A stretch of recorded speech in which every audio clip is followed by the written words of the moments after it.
এই চাষটা যদি বাংলাদেশেও হতো এই পাম ফলটা, তাহলে কিন্তু আমাদের বাইরের দেশ থেকে সয়াবিন তেল ইম্পোর্ট করে আনা লাগতো না। আমাদের নিজেদের দেশের ফল দিয়ে আমাদের নিজেদের তেলের যে চাহিদাটা ছিল এটা কিন্তু আমাদের পূরণ হয়ে যেত। পাহাড়ি এলাকা আছে, বান্দরবন, খাগড়াছড়ি, সিলেট আর অন্যান্য যেসব পাহাড়ি এলাকা আছে, এসব জায়গা কিন্তু অধিকাংশ সময়ই খালি এবং পরিত্যক্তভাবে পড়ে থাকে। যে আসসালামু আলাইকুম ওয়া রাহমাতুল্লাহি ওয়া বারাকাতুহু।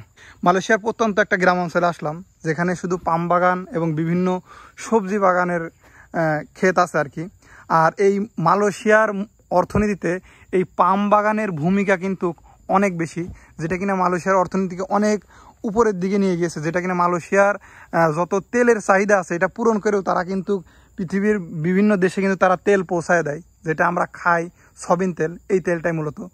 আর এটা থেকেই আমাদের বাংলাদেশে যদি কিছু করা যায়, বাংলাদেশে যেমন পাহাড়ি এলাকা আছে, বান্দরবন, খাগড়াছড়ি, সিলেট আর অন্যান্য যেসব পাহাড়ি এলাকা আছে, এসব জায়গা কিন্তু অধিকাংশ সময়ই খালি এবং পরিত্যক্তভাবে পড়ে থাকে, যেগুলো কিন্তু সন্ত্রাসের আকড়া বলে গণ্য করা হয় বা সন্ত্রাসীদের আড্ডাখানা তৈরি হয়। ওই জায়গাগুলোতে মানে পুরো পাহাড়ি এলাকা জুড়ে যদি এই রকম পাম বাগান করা হয়, বাংলাদেশের জন্য খুবই ভালো হবে। আর এটা দেশের অর্থনীতিতে খুবই প্রভাব ফেলবে। কারণ এই পাম বাগান কিন্তু একবার যদি লাগানো হয়, মানে পাম গাছ যদি একবার লাগানো হয়, দেখা গেল 50 বছর এই গাছ থেকে কিন্তু ফল নেওয়া যায়।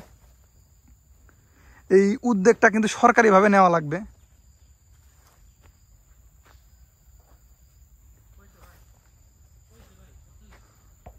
আর এই পাম ফল যে শুধু বাংলাদেশের অর্থনীতিতে প্রভাব ফেলবে বিষয়টা কিন্তু এমন না। এটা কিন্তু বাংলাদেশের যারা কৃষিকাজ করে, যারা বাংলাদেশের কৃষিকাজ করে তাদেরও কিন্তু একটা কর্মসংস্থানের জায়গা তৈরি হয়ে যাবে। কারণ এই পাম ফল গাছের পরিচর্যা করতে কিন্তু প্রচুর পরিমাণের লোকের দরকার হয়। যেটা কিনা মালয়েশিয়াতে যে পাম বাগান আছে তারা কিন্তু বাংলাদেশি, ইন্দোনেশিয়ান, ইন্ডিয়া, নেপাল কিংবা পাকিস্তান এই সব দেশ থেকে লোক নিয়ে এসে কিন্তু তারা মূলত এই পাম বাগানের পরিচর্যা করে। আর এই গাছে কিন্তু বেশি পরিচর্যা করা লাগে না, যদিও তারা শুধু এই যে গাছের যে সাইডে যে বেগলোগুলো আছে এগুলো কেটে দেয় আর গাছের গুঁড়াগুলো পরিষ্কার করে রাখে। যদি আপনাদেরকে একটু দেখাই, এই সাইডেও বই আছে, এই সাইডেও আছে। আর এই গাছগুলো কিন্তু ততটা বড় গাছ না, এগুলো মাঝারি সাইজের গাছ।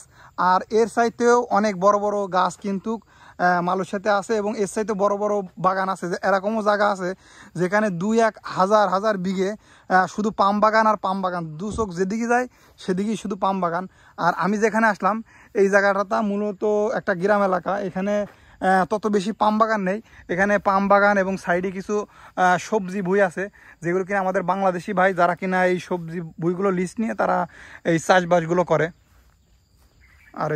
আর এই সাইডে আছে মহিষ পালন করার জন্য একটা মহিষের খামার আছে ওই ডান সাইডে।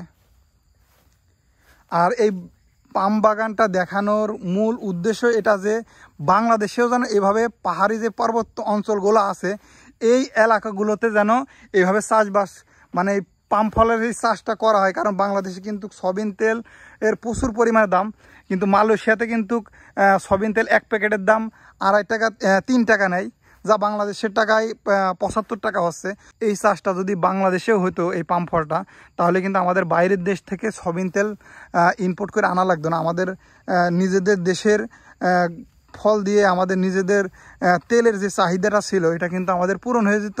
এবং আমরা নিজেদের চাহিদা পূরণ করে যদি অতিরিক্ত থাকতো সেটা কিন্তু আমরা অন্য দেশে বিক্রি করে আমরা কিন্তু বাড়তি একটা ইনকাম দেশের জন্য জড়ো করতে পারতাম। আর এই পাম বাগানে যে পরিমাণের লোক প্রয়োজন হয়, আমাদের বাংলাদেশে যে পাহাড়ি অঞ্চলগুলো আছে খালি পড়ে থাকে, যেগুলো কিনা বর্তমানে সন্ত্রাসী জায়গা হিসেবে পরিচিত বা মানুষজন চেনে, এই জায়গাগুলোও সব যদি এই গাছ লাগানো হয়, বেকার যারা কৃষক আছে যাদের কাজ বাজ নেই তারা কিন্তু কর্মসংস্থানের জায়গা খুঁজে পেত আর কি। তো আমি আপনাদেরকে অল্প কিছু তথ্য দিয়ে কিছু বলার চেষ্টা করলাম।